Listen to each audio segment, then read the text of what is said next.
Well, welcome back. Joining us now for more on some of those stories, specifically the Bayelsa Timibre Silva story, is Johnson Usman, a senior advocate of Nigeria. Good to see you and thanks for your time.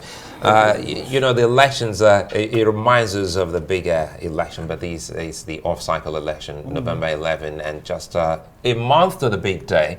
This is what's coming before the APC. Help us unpack this. What does this mean for the candidacy and the political party? Thank you very much for inviting me. I may not want to comment on the judgment itself because I know that the candidate and the APC definitely are going on appeal. But I can't comment on the provision of the Constitution, perhaps what led to that.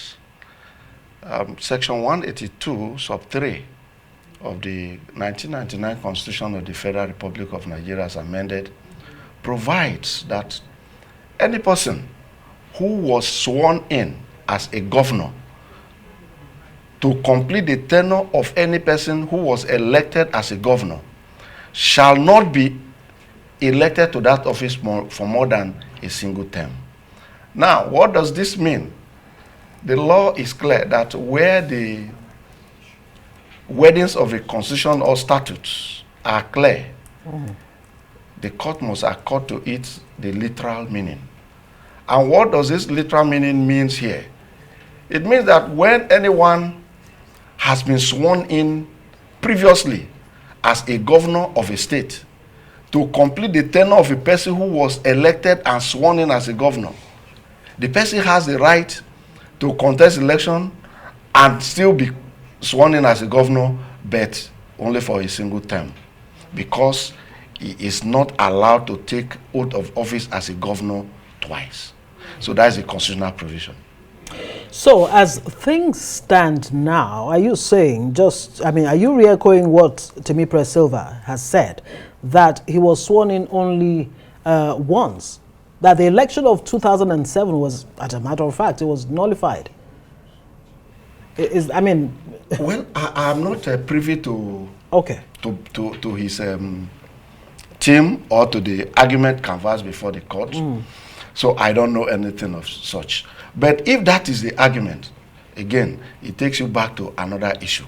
That where a man takes an oath of office and that oath is nullified, in law, it means it never happened. Right. That is the meaning. That an oath of office that has been nullified by court is deemed not to have happened at all. It means he never took the oath of office. If that is the situation, I am not aware. If that is the situation, I'm not aware how many times he took the oath of office.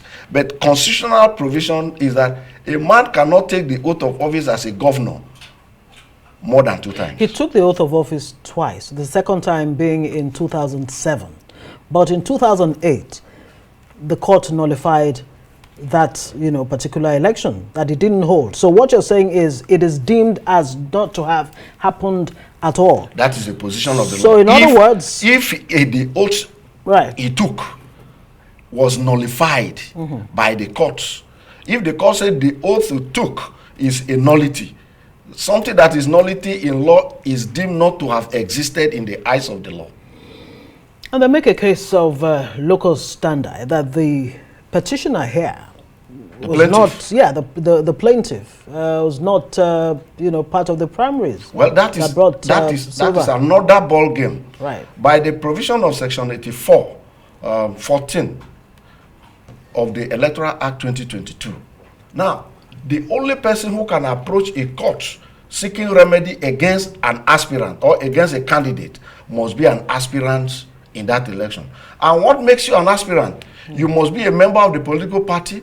You must buy the nomination form. You must be screened, whether screened or screened out. But the bottom line is that you purchase the nomination form, expression of interest form, and you participated in the processes leading to the primary. Whether you were excluded from the primary, whether you were allowed to contest the primary, it becomes immaterial. But did you buy the form? Were you screened? That confers you with the local standing to approach the court. Now, there is a radical departure from the 2022 Electoral Act, from the 2010 Electoral Act in the 2022 Electoral Act. Under the 2010 Electoral Act, by section 29(5), anyone who has information that a candidate has submitted a forged document or false information can go to court. Now, under the 2022 Electoral Act, that provision is now restricted to only the aspirant. So if you are not an aspirant and you go to court, then you have a hurdle to cross. Like I said, I'm not part of that case. I don't know whether the man is an aspirant or not. If he's not an aspirant, then he has a hurdle to cross. But if he's an aspirant, then he would have scaled the first hurdle. And then the next hurdle will be the interpretation of Section 182, sub 3 of the Constitution of the Federal Republic of Nigeria, 1999, as amended. How discomforting is this? I know you've handled election cases in the past. Looking at what this means, 4 weeks to the big day. How close or how feasible is it for someone to actually get wriggled out of this? Well, I know as a fact that the lawyers to the candidate would have appealed immediately. Because if I'm the one, I will appeal immediately and then take the necessary step. Taking the necessary step means filing a motion for stay of execution, and if that motion is granted, the candidate remains on the ballot, and he will not be affected by anything that will happen between now and when the judgment is delivered. It means Timi Silva will still be a candidate. He will go on with his campaign. He will campaign till when the judgment of the appellate court is rendered. Whether it's 4 weeks to the election, whether it's 2 days to the election, as long as you remain a candidate, you have the right to participate in the election. You have the right to campaign. And I think his lawyers are too smart to allow it to tomorrow. They better be. It's a tough one. They must have filed a notice of appeal and grants a motion for stay of procedure execution even today. That I am too sure they would have done. Of course, the APC has said it will appeal the Federal High Court's decision. Thank you so much, Senior Advocate of Nigeria, Johnson Usman. My pleasure. Thank you for joining us.